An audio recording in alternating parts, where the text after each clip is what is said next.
নমস্কাৰ। যিবিলাকে গ্ৰেজুৱেট হৈ আছে আৰু লগতে কম্পিউটাৰ চাৰ্টিফিকেট অলৰেডি আছে, মানে কম্পিউটাৰ ক্লাছ লোৱা আৰু যেনেকুৱা তেওঁলোকে সুপ্ৰিম কোৰ্ট অফ ইণ্ডিয়াৰ অধীনত কেইটামান 200 নে কিমান বা মই অলপমান পিছত কৈ আছোঁ, সেই পদটো আপোনালোকে পূৰণ কৰিব পাৰিব বা আবেদনটো আপোনালোকে কৰিব পাৰিব, এপ্লাই কৰিব পাৰিব। গতিকে আপোনালোকৰ এজটো ইয়াত দিয়া হৈছে মিনিমাম এইটো চাওক, দেখিছে নহয়, 18 দিয়া আছে মিনিমাম। তাৰপাছত মেক্সিমাম আপোনালোকৰ বছৰটো 30 হ'ব লাগিব আৰু লগতে এজ ৰিলেক্সেশ্যন আছে। এইটো চাওক, ST SC OBC তেওঁলোকৰ বাবে এজ ৰিলেক্সেশ্যন দিয়া হ'ব, মানে নিয়ম মতে।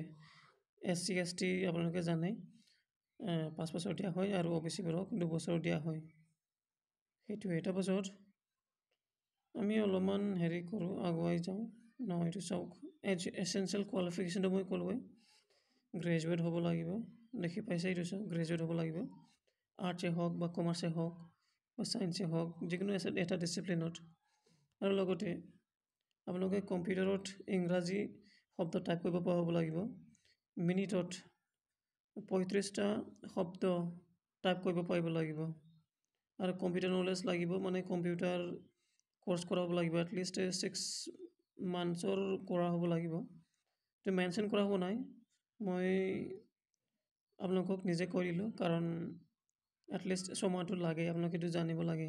আৰু চলাৰে যদি জানিব বিচাৰিছে, এইটো চাওক, আপোনালোকৰ যিটো ইনিচিয়েল পে' মানে ষ্টাৰ্টিং পে'টো, এইটো চাওক, 72,040 rupees বুলি দিয়া আছে, কিন্তু এইটো গ্ৰছ বুলি কৈছে, ঠিক আছে। গ্ৰছ মানে সেইটোৱেই যে আপোনালোকৰ ইনহেণ্ডটো অলপমান কম হ'ব, মানে 65-60 ইমানমান হ'ব পাৰে।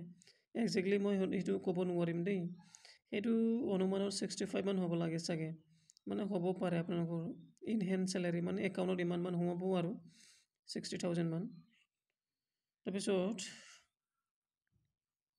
অলপমান চাই দিওঁ, যিটো এপ্লিকেশ্যন ডেটটো অলৰেডি আপোনালোকৰ হৈ আছে।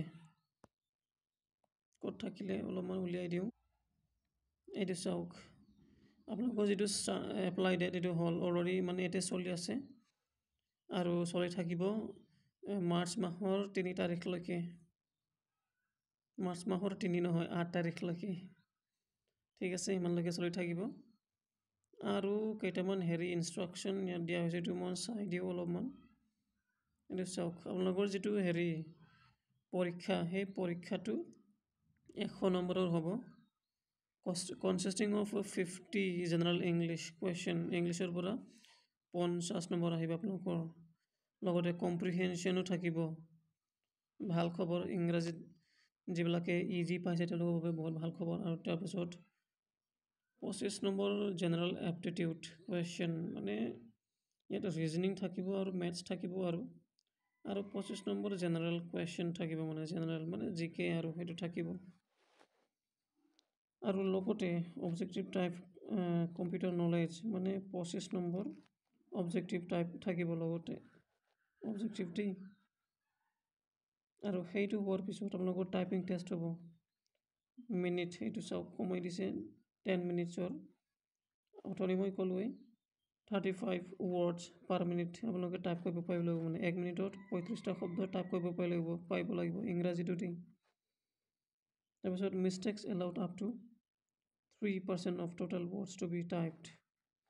আপোনালোকৰ যিটো মিষ্টেক হৈছে ন, তাৰে 3% আপোনালোকে টাইপ কৰিব লাগিব, মানে আপোনালোকে মানে শুদ্ধ কৰিব পাৰিব বুলি কৈছে। 3% আপোনালোকে যিমান মানে ৰং কৰিব, তাৰ 3% আপোনালোকে শুদ্ধ কৰিব পাৰিব পিছত, মানে যদিহে টাইম থাকে বা টাইম নাথাকে, কিবা এটা সময় দিব চাগে শুদ্ধ কৰিবলৈ, তেতিয়া আপোনালোকে শুদ্ধ কৰিব পাৰিব। আৰু যিটো পেপাৰ, সেইটো ডেছক্ৰিপটিভো থাকিব বুলি কৈছে, descriptive test in English language, ইংলিছত আপোনালোকৰ ডেছক্ৰিপটিভ থাকিব, যেনেকৈ স্কুল কলেজবোৰত লিখা হয় তেনেকুৱা থাকিব, মানে এইটো 2 ঘণ্টাৰ হ'ব এইটো। আৰু কম্প্ৰিহেনশ্যন ফেজেছ থাকিব, প্ৰিচেছ ৰাইটিং থাকিব আৰু এছে ৰাইটিং এইবোৰ থাকিব। গতিকে আপোনালোকে সাজু হ'ব, যদিকে এই চাকৰিটো ল'ব বুলি ভাবিছে। অলপমান চাকৰিটো ভাল হ'ব, কাৰণ দৰমহা বহুত আছে। গতিকে আপোনালোকে যদি এপ্লাই কৰিব বিচাৰিছে কৰিব পাৰিব। আৰু এইটো চাওক ফিৰ কথা ইয়াত আহি গৈছে। আপোনালোকৰ জেনেৰেল আৰু OBC এই দুটাৰ বাবে জেনেৰেল বা OBC যদি কেণ্ডিডেট হয় 1000 টকা, আৰু ST SC এক্স সাৰ্ভিচমেন আৰু ডিফাৰেণ্টলি এবল্ড ফ্ৰীডম ফাইটাৰ তেওঁলোকৰ বাবে 250 ৰুপিজ আপোনালোকে পে' কৰিব লাগিব ইমানেই। ধন্যবাদ।